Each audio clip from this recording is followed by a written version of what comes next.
Hello and welcome to tonight's presentation, Premiere number 20 of the Internal Map of Reality. We will be continuing on. We started 2 weeks ago, we started reviewing all of the units. And our first topic to review was just the whole concept of what is thinking, what is thought. Okay, so we'll be continuing on with that. And then prior to looking at that video clip, we will have our traditional 1-minute meditation. Now, the idea of thought is, or can be, rather complicated or confusing because we can think about thinking. We can observe ourselves. We have the ability to almost step outside of ourselves and observe ourselves. So the mind is an amazing thing. So we can do a lot of different things. The idea of the internal map reality is that it's based on how the mind processes, how the mind thinks.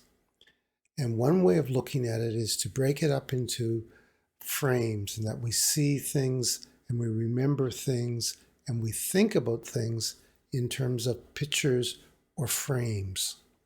Sometimes these frames can be like little movies. Sometimes they can be like little podcasts, little audio files playing in your head. But we play these frames and we store them. And this is what, under the internal map of reality, we call thinking, the processing of these frames. And so last week we looked at the 6 modes of thinking, what we see, what we hear, what we smell, what we taste, what we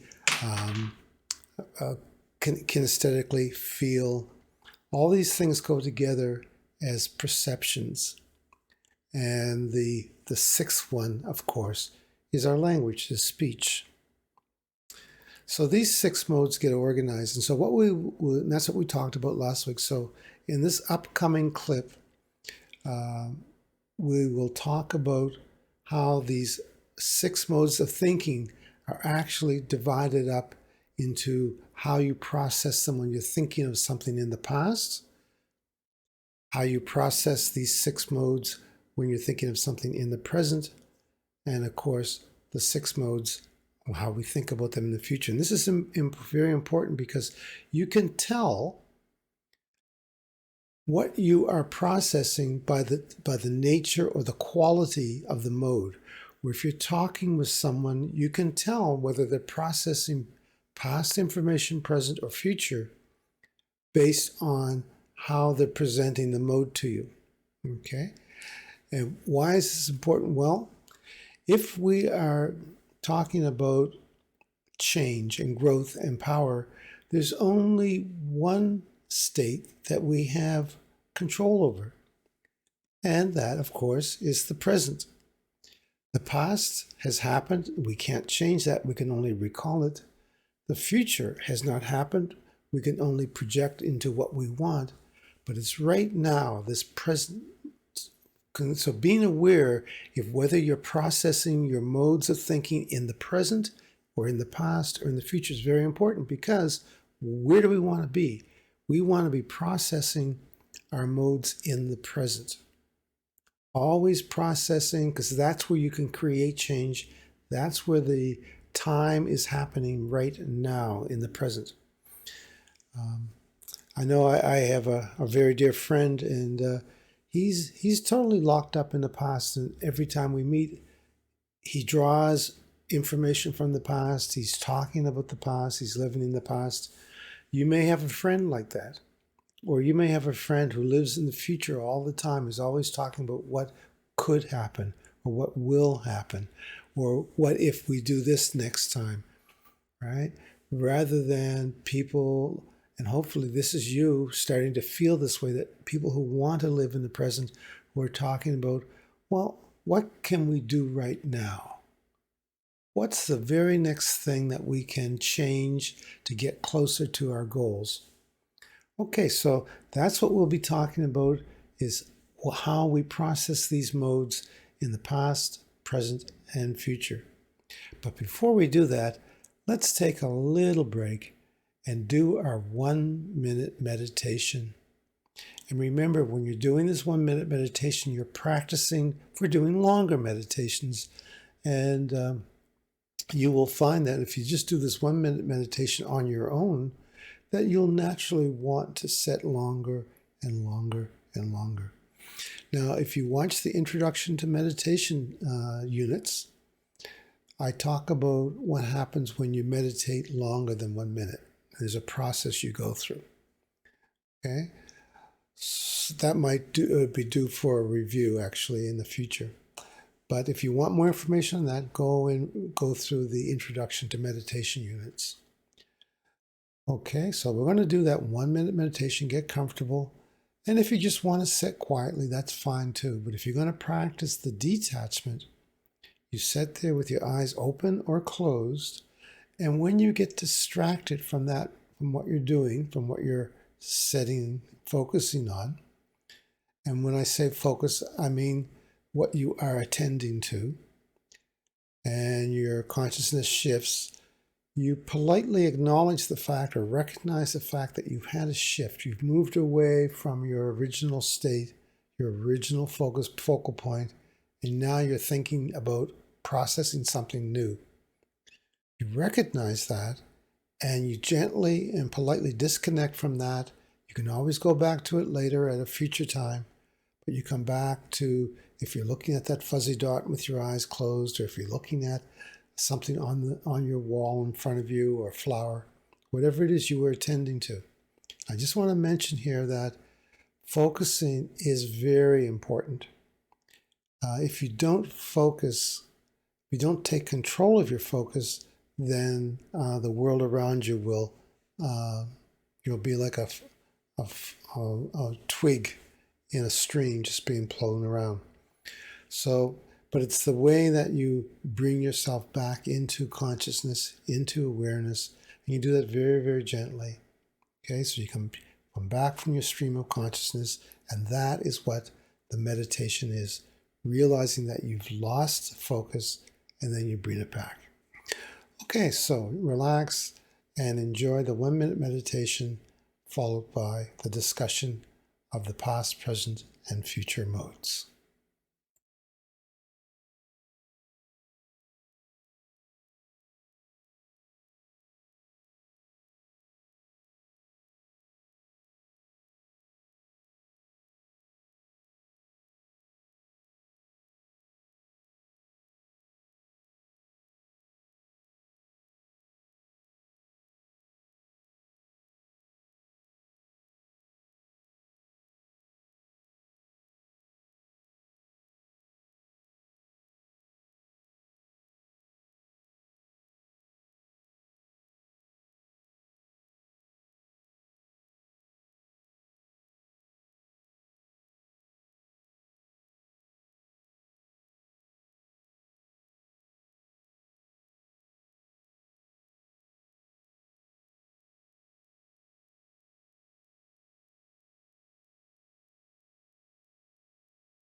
Then when we expanded the modes into the 18 modes, what we were looking at is 6 from the past, 6 in the present, and 6 from the future. And we understand now that the frames in the past have been filtered and stored and processed, and they will probably have some meaning attached to them.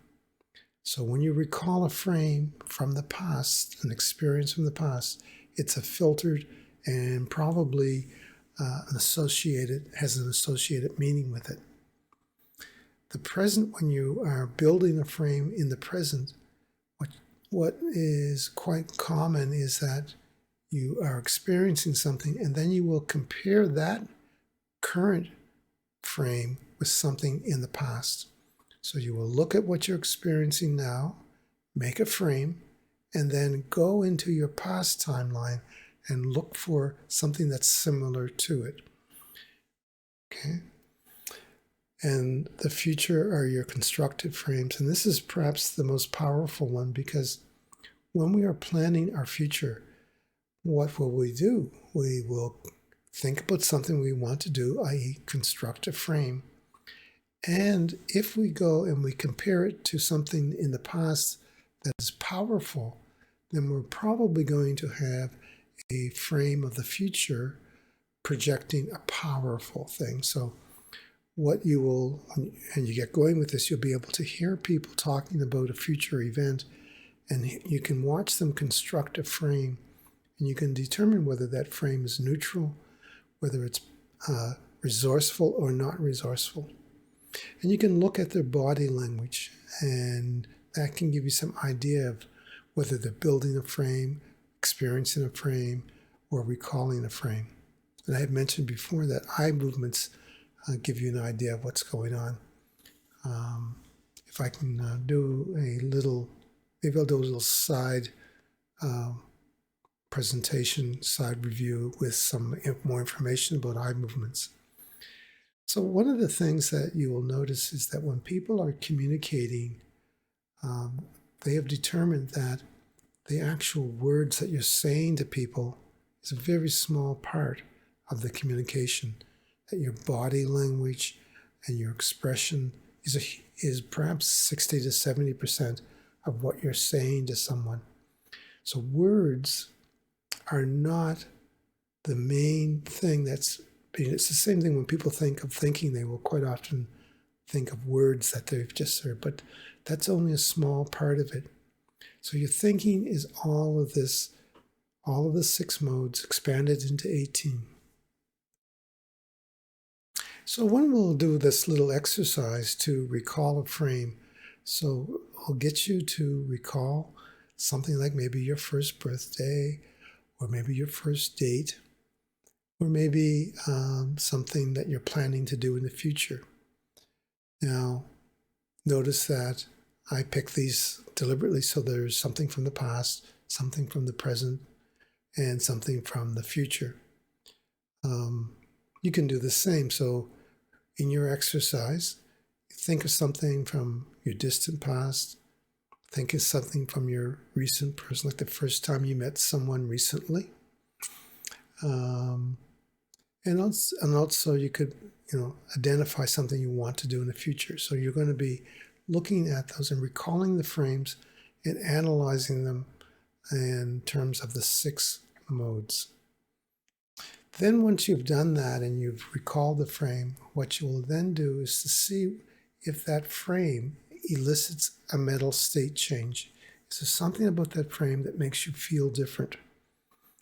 Then you will look at the frame and say, well, is it a single frame or does it relate to other frames? Sometimes these frames will link to other frames. So when you recall a frame, say your first birthday, that frame will link to other frames around it. And this is a nice way of recalling something. If you're having difficulty recalling something, pick a frame that you can easily remember, and then that frame will be linked to others closer in that situation. Well, that's it for part 1, and we'll do more on the exercise in the exercise video.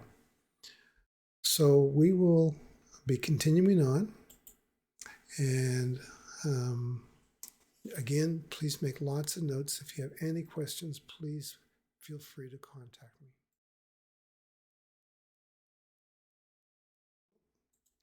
The idea of the exercises is to, just 1 second here. The idea of these exercises is to get you to practice some of the concepts. And in this exercise, we're going to be investigating your power frame. Now, you might have many power frames. I have a number of them. And they're yours personally, and they're not really to be talked about with everyone around you because it's your power frame. And the last thing you want to do is to share a power frame with someone and then have them change it or in some way alter it in a less powerful way. And we'll talk about that, how people can, I call it, color your frame and maybe dislodge it. So when you create these frames, only share them with people you really trust, and it's just for you. Then we'll talk about the process of recalling the frame, whether it be from the present, the past, or the future. We'll look at the modes and how to investigate each mode. And finally, once we thoroughly investigated the power frame, we're going to then make it a symbolic representation that we can recall at any time to get back into that power frame state of mind. A very famous person, and one of the things that we will be doing is looking at extremely successful people and what did they do? They must have been doing something right. So here's Muhammad Ali, and here's a quote from him. He says, "To be a great champion, you must believe you are the best. If you're not, pretend you are."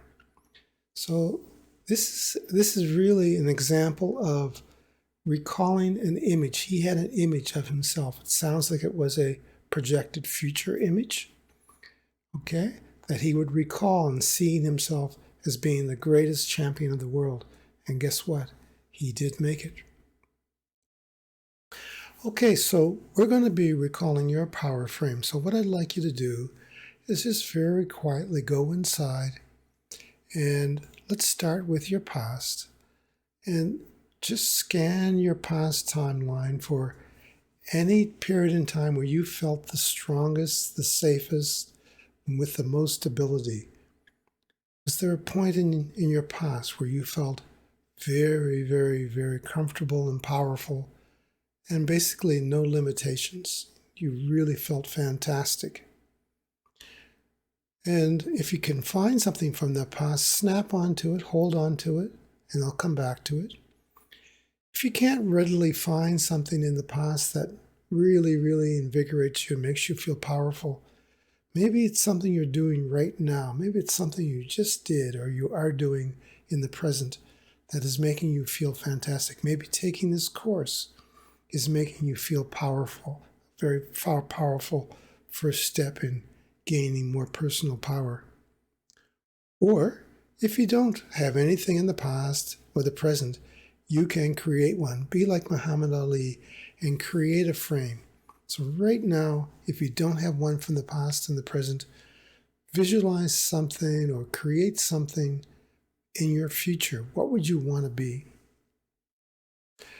And once you've decided whether the frame is in the past, the present, or the future, just focus in on it for a moment and tune in and see which of the 6 primary modes of thought you created. Did you see something, hear something, smell something, feel something? What is the primary mode? And for me, it's quite often visual. So I just created a future frame for myself, and I can see it now on a beach, and there's some trees around, and there's the ocean in front of me. And I guess it's around sunrise. The sun is not really visible, but it's warm. So it's probably midday or something. And so I can visually see it. But now what we need to do is to fill out that frame. So I have a visual, and maybe you do too, or whatever it is you have. You're going to want to fill out that frame. So stay with your power frame, whether it be the past, present, or future. And we're going to look at the other modes.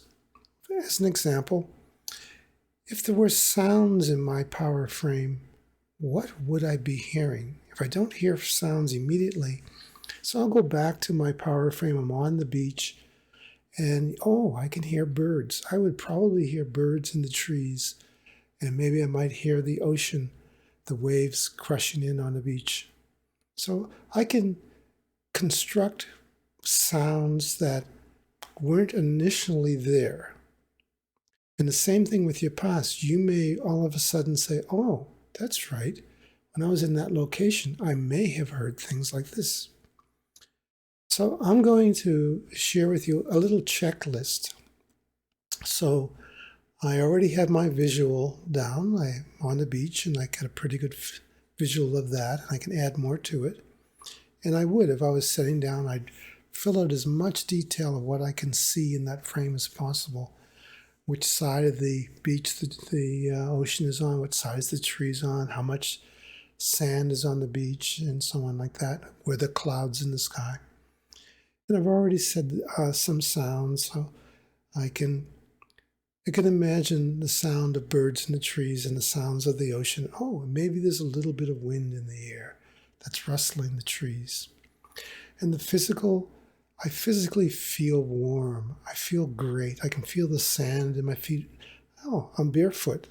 I'm barefoot on the beach and probably just wearing a swimsuit and maybe, something over my shoulders to keep the sun off my back. But I can feel the warmth of the day and the sand and the moisture of the ocean on my body. Taste?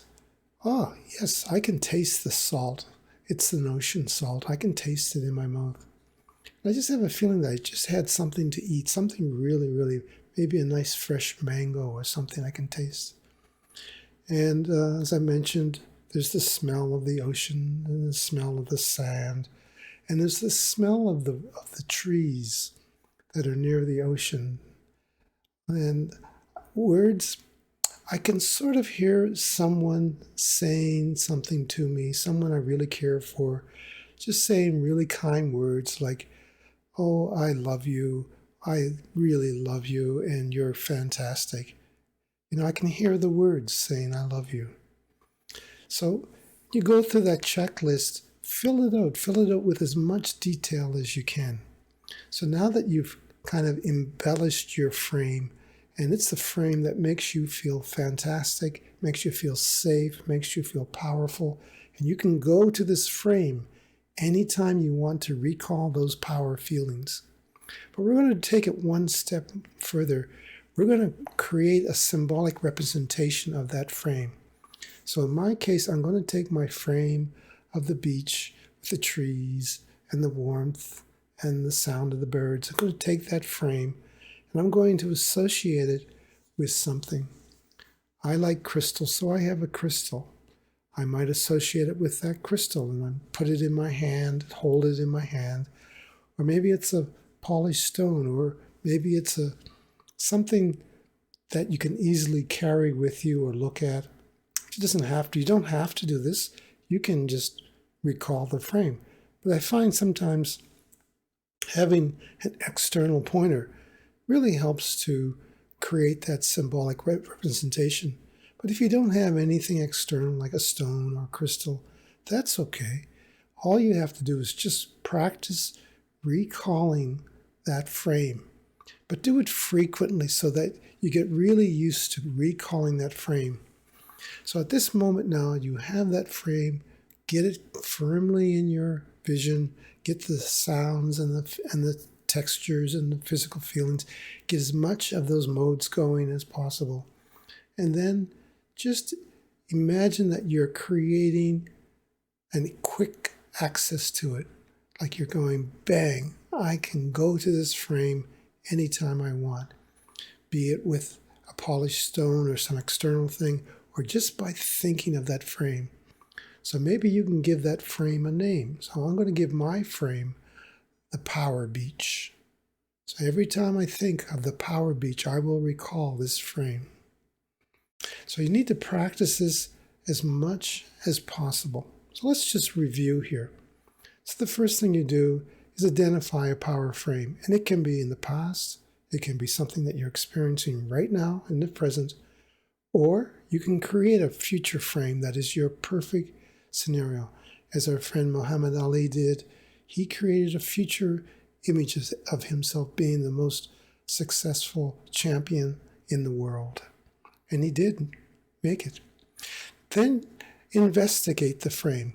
Go from your primary mode and go through all of the modes and take your time and enjoy it.